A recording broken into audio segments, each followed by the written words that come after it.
Chapter 6. The Awakening of a Friend.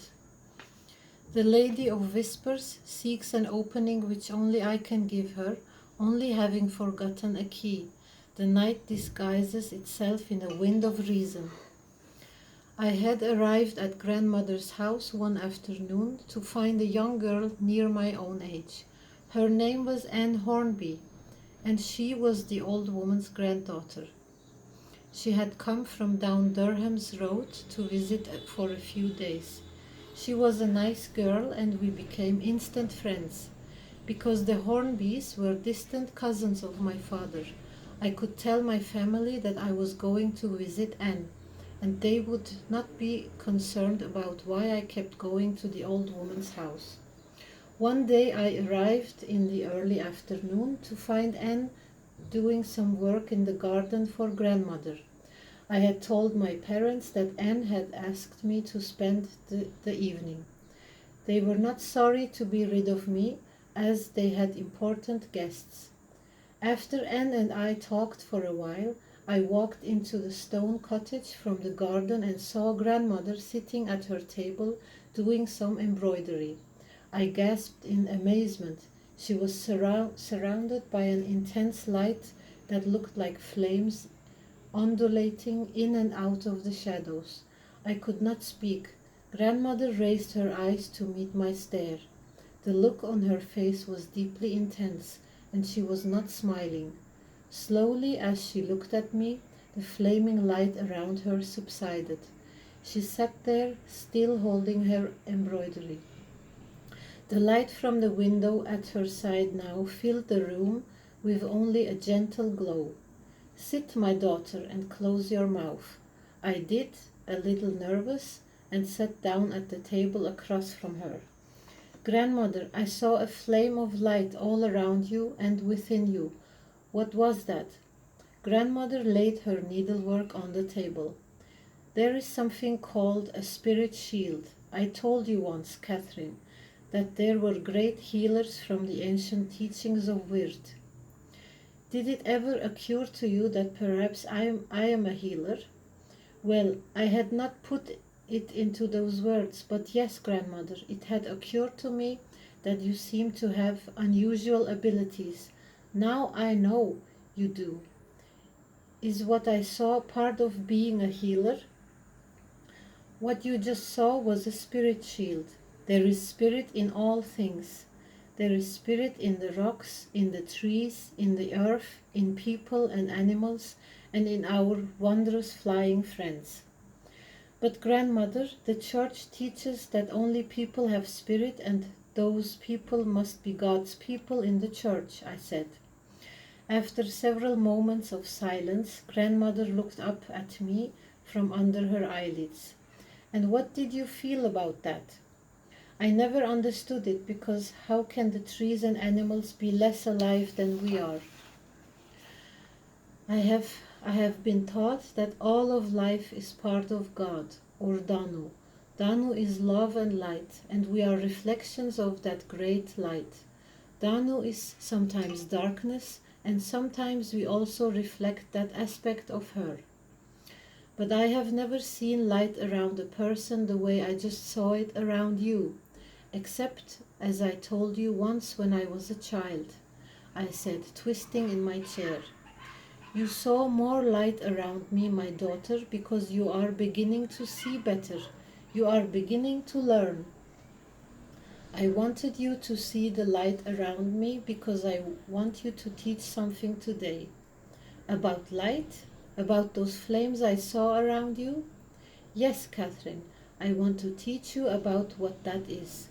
And one day you will be able to create light around yourself. You have light around you now, but you have no control over it."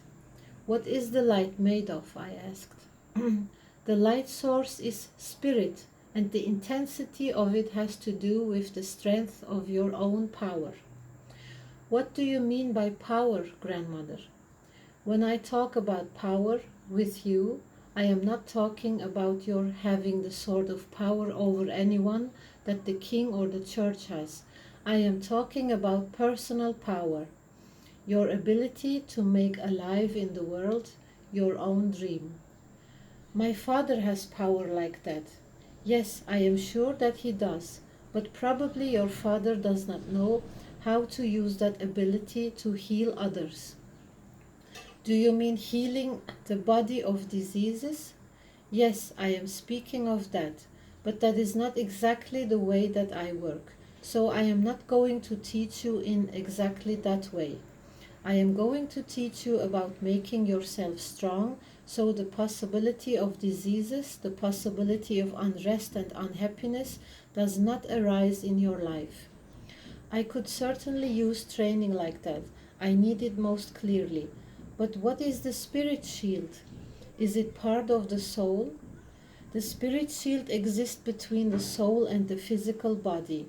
The spirit shield is a tool in the way of Wyrrd. What is the way of Wyrrd? There is a power in the universe that can be used and learned about.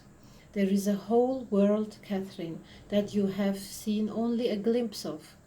When you see light around living things, when you know what events are about to happen, when you talk to the birds, that is part of the world of Wyrrd. It is the world of Danu that you do not see. It is the unknowable world. But grandmother, how can I know an unknowable world? You can understand the effects of the unknowable. You can see Danu rising out of the lake mists at dawn, but you cannot understand how that happens.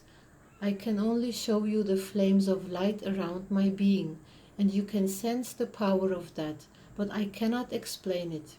We call it the arousal of the inner fire. I can lead you there. You can sense the warmth of Danu's smile or feel her wrath as the menacing sea witch. I can help make you strong. But how can I do that, grandmother? How can you make me strong? I want to be stronger. I teach you to be strong by helping you to unlearn many things you think are true. Oh, I said, still confused and a little disappointed at her words, but I remained silent. The way of Wyrrd is about power. It is about understanding energy and the flow of energy, seeing the many faces of the Mother Goddess.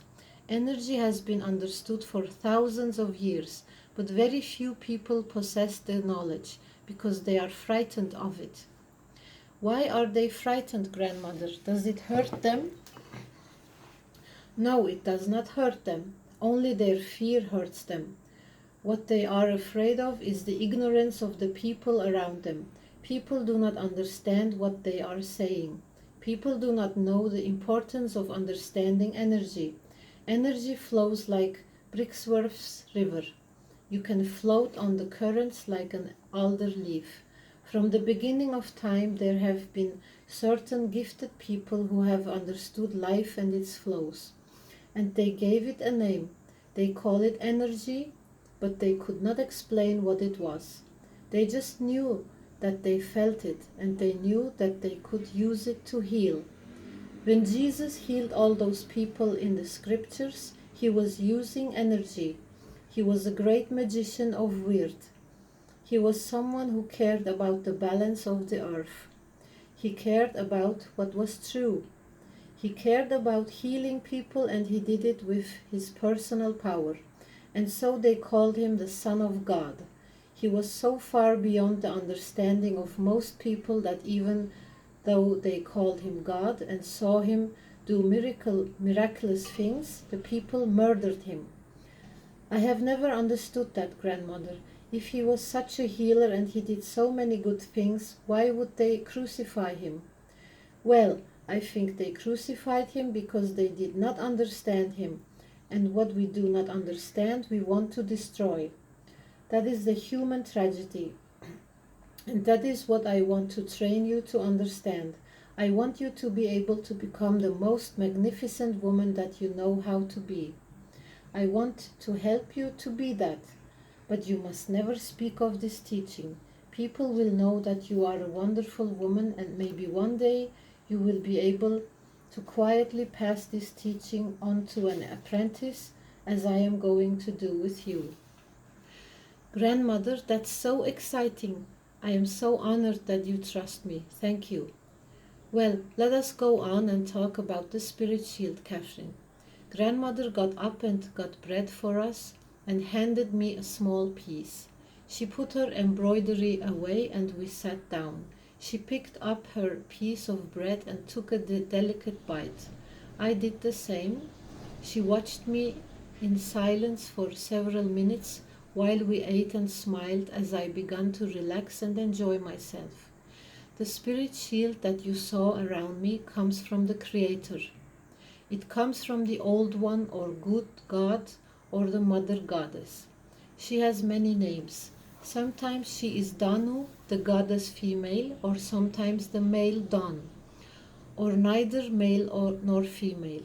However you think of God is fine, but we, just between us, will call her the Old One for now.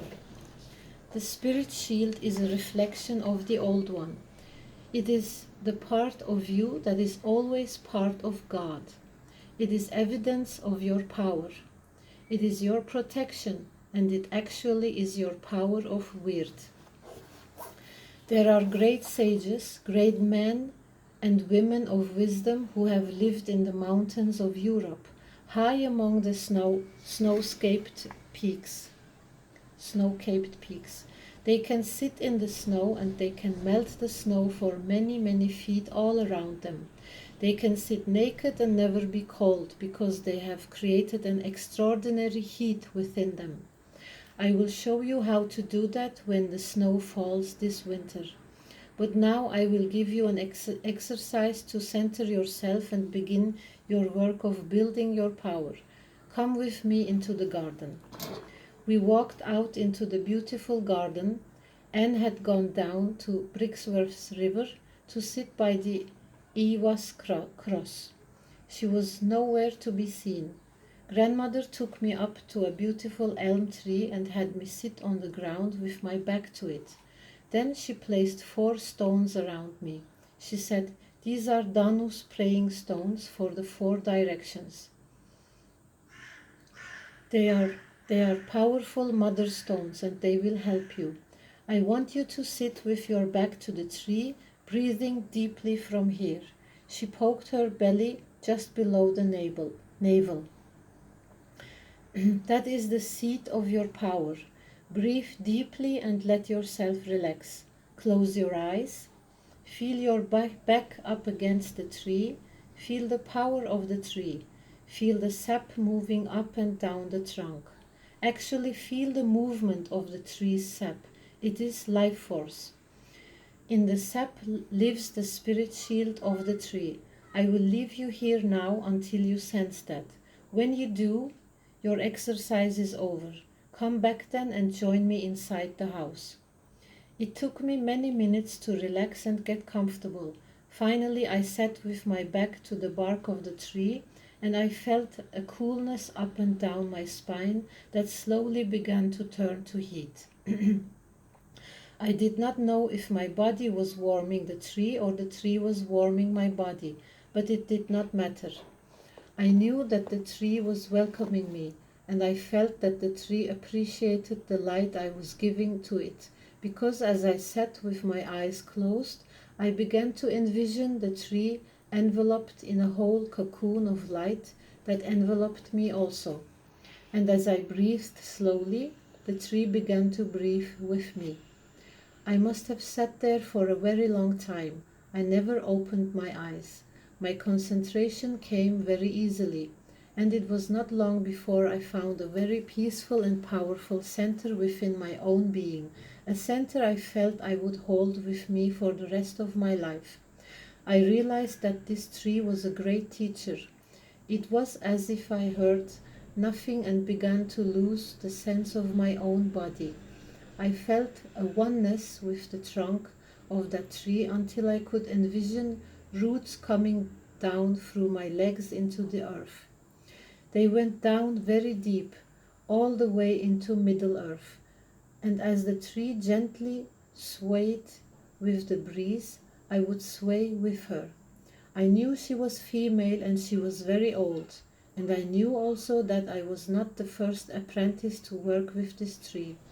I knew that this tree could teach me much, that she would give me messages, that she enjoyed me. I felt a great kinship with her.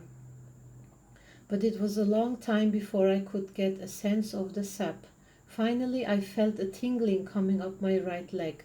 At first, I thought it was my leg going to sleep. Then I realized that this tingling was moving up my leg and into my hip and along the right side of my spine. It moved up and up very slowly. It must have taken an hour to go up my side.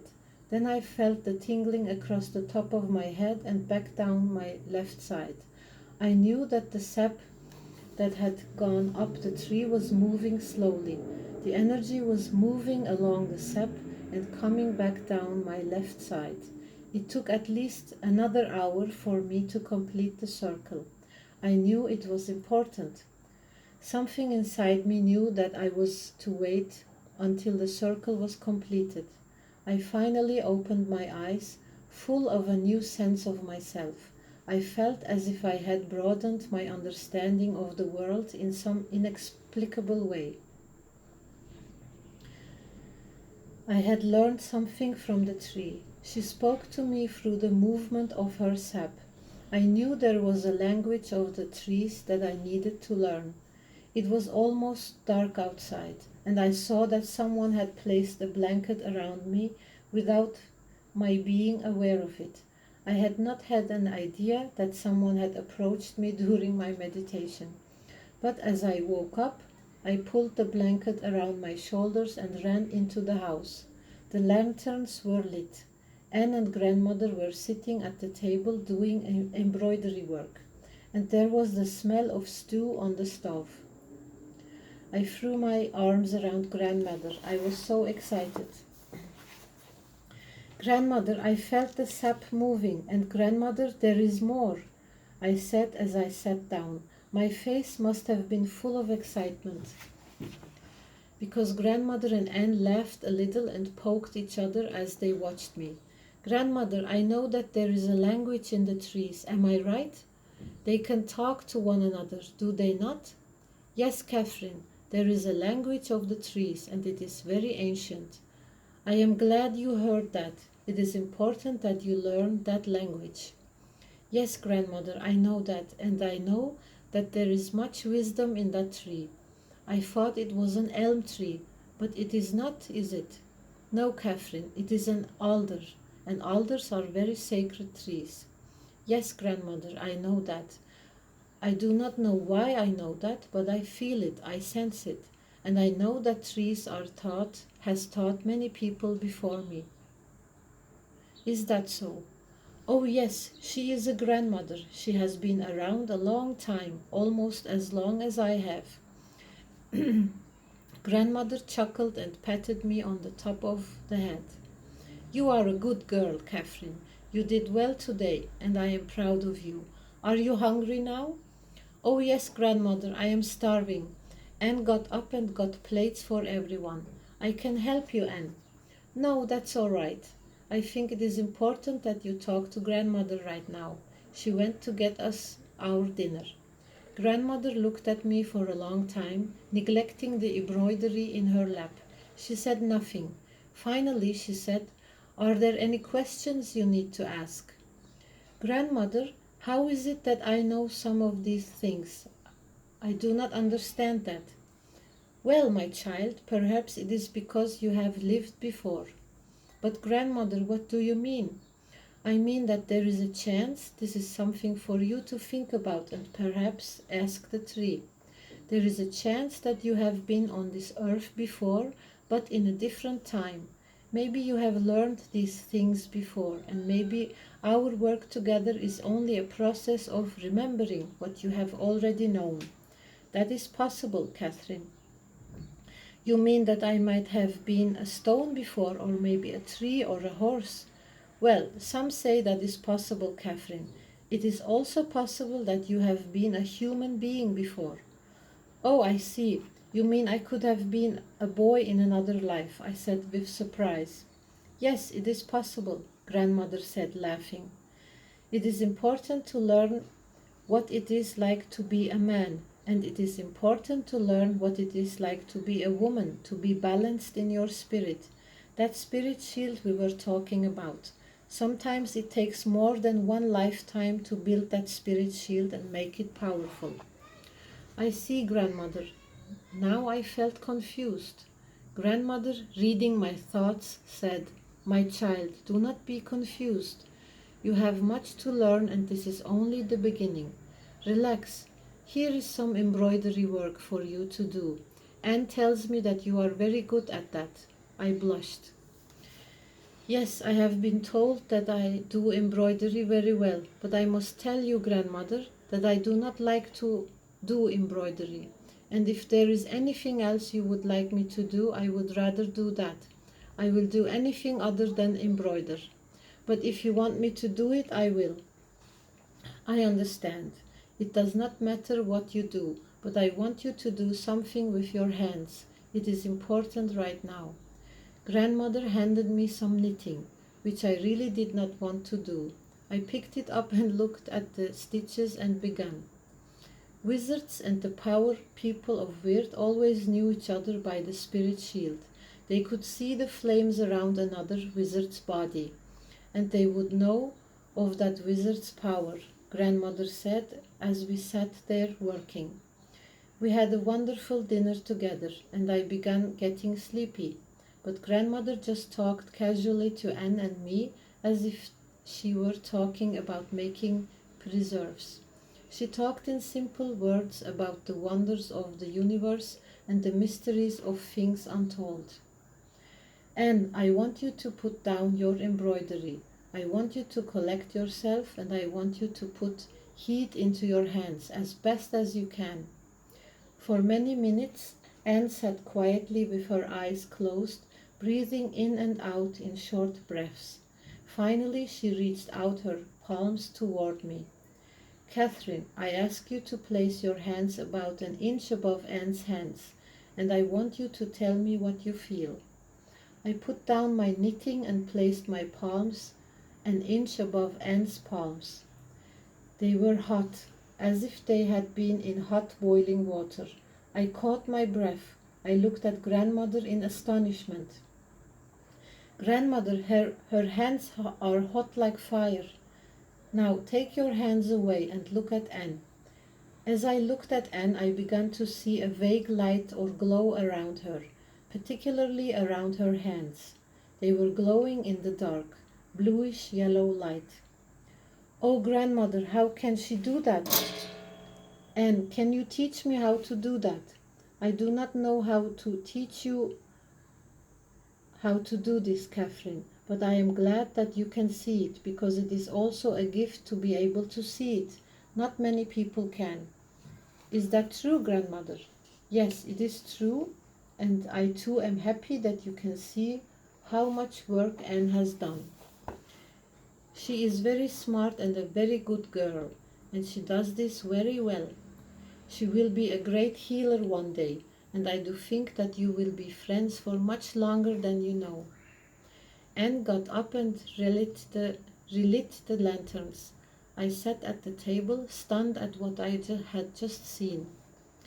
"You know, grandmother, it is wonderful to experience these things, because I know that they are true. Yet, if I have not really seen something, there is still a part of me that doubts. But now that I have seen this for myself, more than just hearing the words, I know that it is true, and I know that one day I will be able to do this as well." "And how do you know that, Catherine?" "Because if she can do it, I can do it. I know I can." "Yes, Catherine, but you may do it in a different way. There is one thing that you must remember. You have made a bit of power, even though you do not know that. Your whole life has been a journey toward discovery, a journey toward wisdom. That is what sets you apart from other girls, from other people. But power must come to you. It is a gift. And for power to come to you, you must make a place within yourself for that power to live. It must have a home within you. Your fear will keep power away. Your fear of what people might say. Your fear of being revealed as a witch. You must be very careful, and I cannot stress this enough.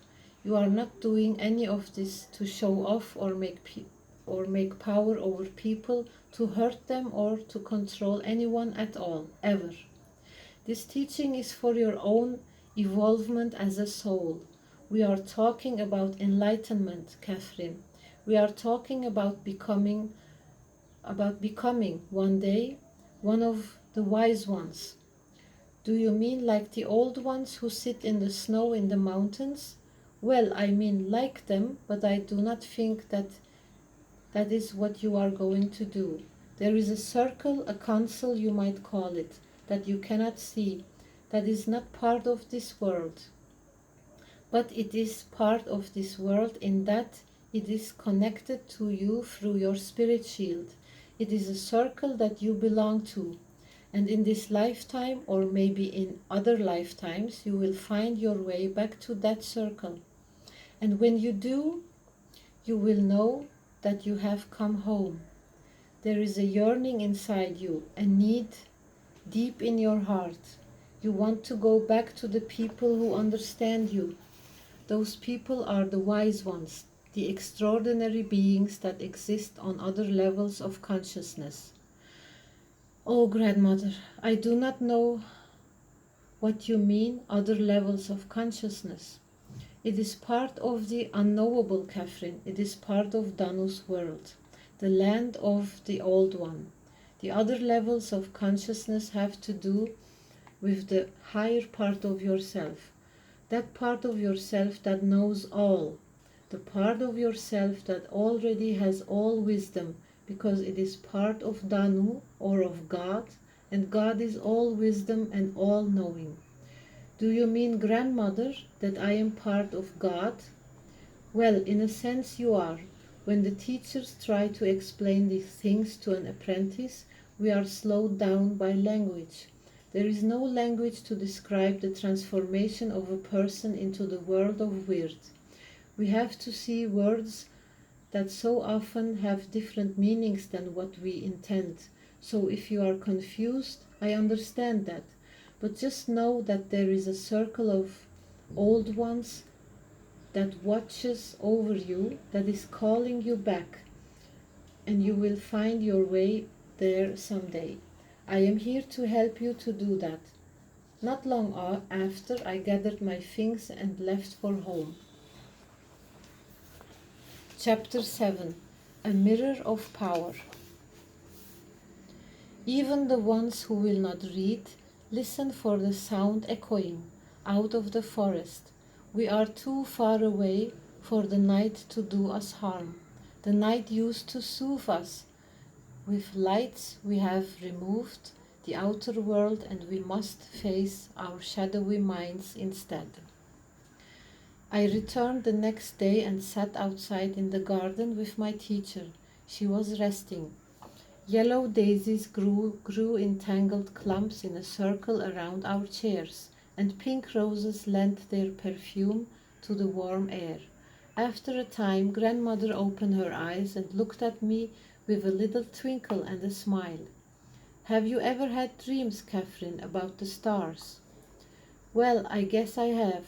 I have had one dream many different times.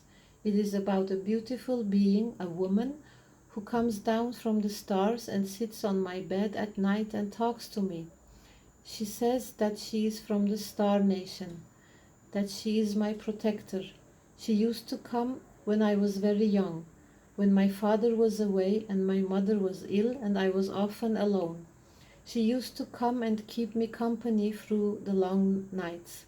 She taught me many things. She taught me about the elves. She called them star children. She taught me about the animals. She said the birds were from the bird nations and that they were tribes, and the birds loved me and would protect me. When I asked her where she was from, she would take me over to the window and point to the stars. There was a look in grandmother's eyes that I had never seen before. It was very intense. Her eyes looked like deep black pools. She stared at me until I became uncomfortable. "Grandmother, why are you looking at me like that?" "I am sorry, Catherine. I was trying to see deeply into the light around you. You have a different light around you when you talk about this woman from the stars. You have not mentioned her before, and I am glad that you have met her. It will make our work together much easier." "Why is that, Grandmother?" She shook her head, not wanting to answer me. Instead, she got up and motioned for me to get up, and we moved indoors. She brought us some cheese and bread and sat down across from me at the table. "Have you ever traveled to the stars?" she asked. "Why, no, Grandmother." I did not know anyone could travel to the stars, but I did have a dream once that the stars were very close to me and that they had fallen down from the sky and landed on my cloak and in my hair. They sparkled like diamonds all around me. What do the birds have to do with the stars anyway? "A long time ago," Grandmother said, "I was sitting down by Collingham's lake.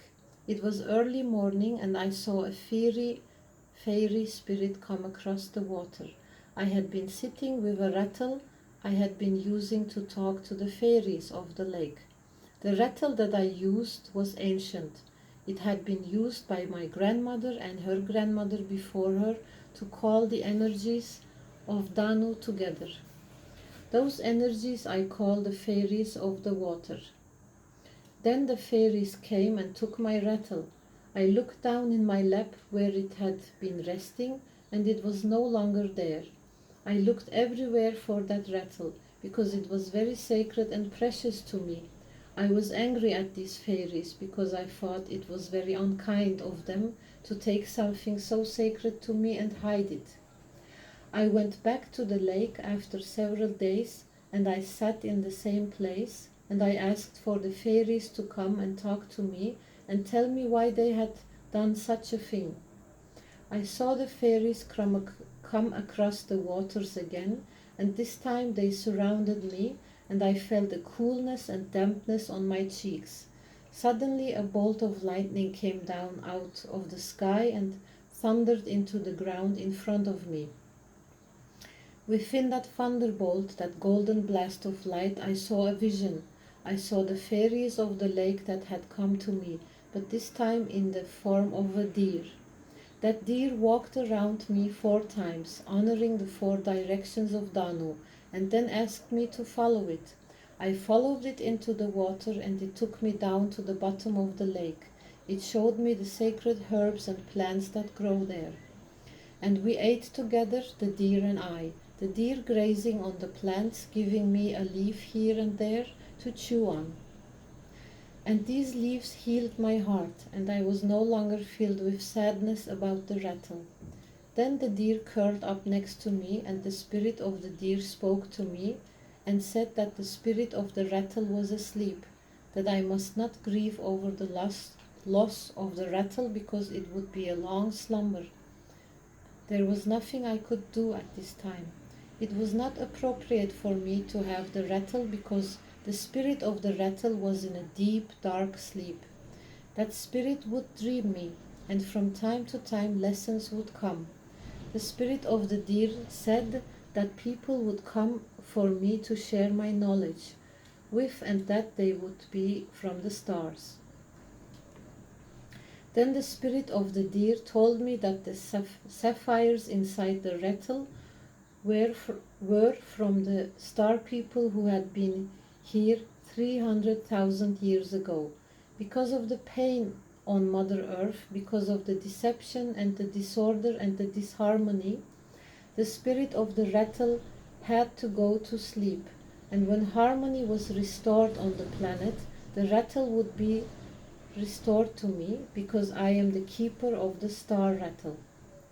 Then I followed the deer out of the lake and back to the place where I had been sitting. The deer circled me 4 times and then disappeared. I felt a warm wind circle me, then leave me, and I watched the fairies cross the surface of the water and disappear into Geddington's forest.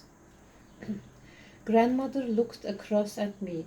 I was wide-eyed with fascination. She said, "Catherine, you have been brought to me by the spirit of the star rattle. You are here because you were meant to be here. All of your lives have led to your being here. There are no mistakes in life, and we can learn much from each other. We have much to give each other, and we should rejoice that the spirits have made it possible. You must not doubt. Do not doubt that you are a magnificent human being that you are. You are special. Do not let the world take away your power. You cannot fight the ignorance in people. They have more strength than you in the physical world, but they do not know your spirit, nor do they even understand the meaning of spirit.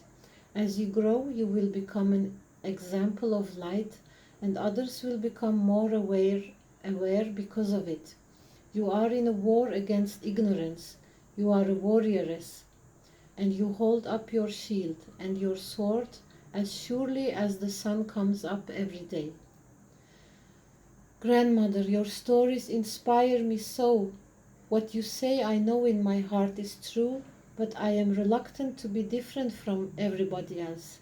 I do not want to be singled out. I do not want to be hurt. I am afraid. I cannot help but be afraid. Never mind, Catherine. You will learn not to be afraid. Fear is your only problem. We will learn to deal with fear, you and I. You are not alone. In fact, there is a pantheon of light beings around you, elves, fairies, and old ones, and they are there to help you whether you ask them to or not. They will help to light your way. Grandmother, when are we going to begin these lessons you talk about? Grandmother chuckled to herself and ran her fingers over a dent in the table. Then she looked up at me. Soon, she promised. Soon we will begin.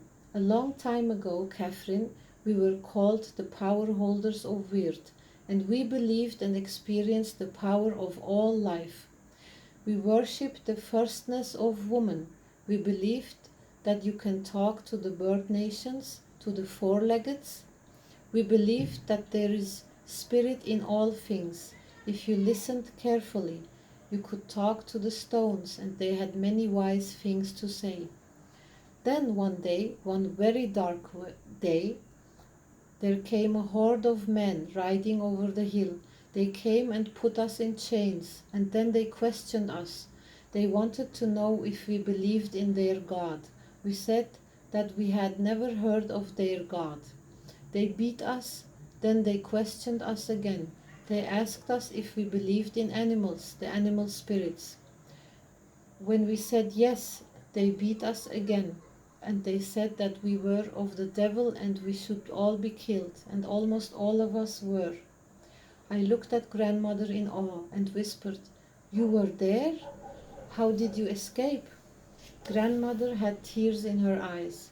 They beat me until I was unconscious, and I lay on the floor for a very long time.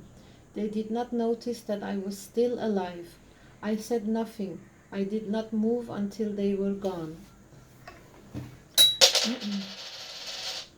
And when I did move, I got up and I washed the blood off me, and I stood in my home.